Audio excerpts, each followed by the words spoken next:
third year resident doctor. How difficult has life been for you in the last 1 year? To be very honest, as a resident doctor, we have faced a lot of difficulties now for more than 1 year. To begin with, the physical exhaustion, the sheer physical exhaustion of donning the personal protective equipment, which is the PPE, where there's such poor ventilation, you are dehydrated, working for 6 hours or even more sometimes at a stretch. And now this has been going on not just for weeks, months, but more than a year. So it has taken a toll on our physical health. And you know, so many of us, including myself, we did contract the disease. We were COVID positive. Subsequently, we have recovered, resumed the line of duty. A lot of my colleagues have acquired the disease, not just twice, but 3 times. And everybody is back there to serve. So definitely it is taken a toll on our physical health. And of note, actually, really is the fact that because there are not really facilities for us as resident doctors to, you know, quarantine or have an isolation period after our duty, we do end up carrying the disease back home.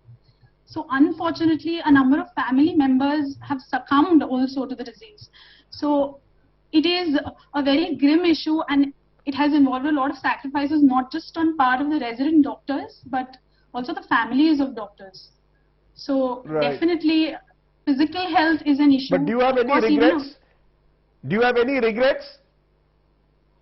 Do you have any regrets, Dr. Sane? Why did I become a doctor in To be COVID very times? fair, this has... No, not at all. One thing is that the basic premise of becoming a doctor, when all of us do take the Hippocratic Oath, is that we have to serve. So definitely it's not a decision that, you know, we are rethinking that did we do something wrong. Not at all. It has given us a chance to serve.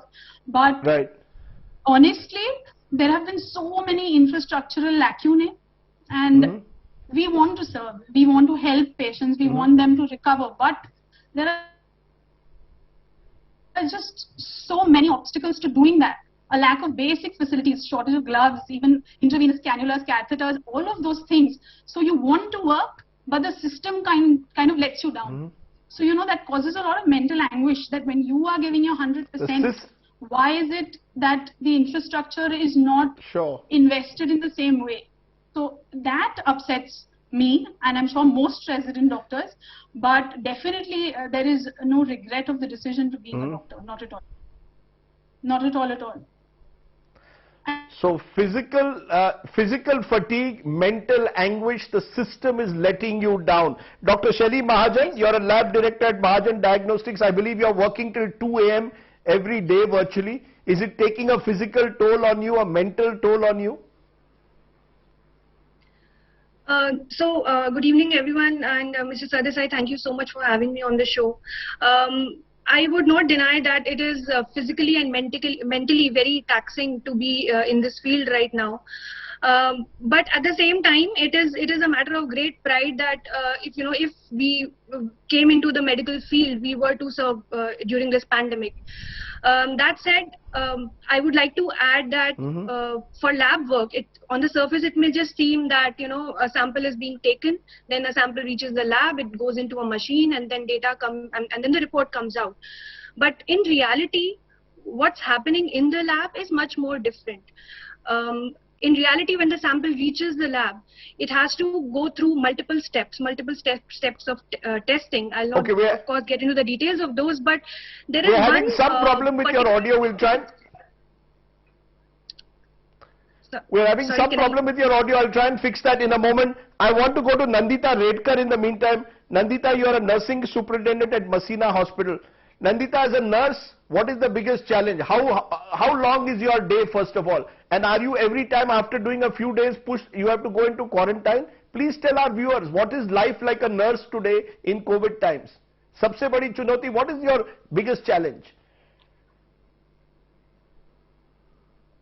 Thank you very much, Mr. Rajdeep, for inviting me. The biggest challenge in this COVID situation is shortage of the staff in the nursing. And more than that, if the front warriors get affected with this COVID or with this COVID, then what happens in this shortage? If the frontline workers gets affected, then that is the biggest challenge to run the or to give the best patient care to the in the clinical areas. That is what is the biggest challenge. So Or that how is many what of we your, can how say many of biggest your pressure nurses in the have got nursing affected team. by COVID, ma'am? Nandita, how many of your nurses, your Sir, fellow nurses in your yes, hospital have sir. got affected by COVID in the last few months? How many of them have got affected? Are most of the nurses also In at the some last stage few or the months, other affected by COVID? yes, they get Yes. affected by the COVIDs if their immunity power is low, or by due to some other disease condition if they feel sick.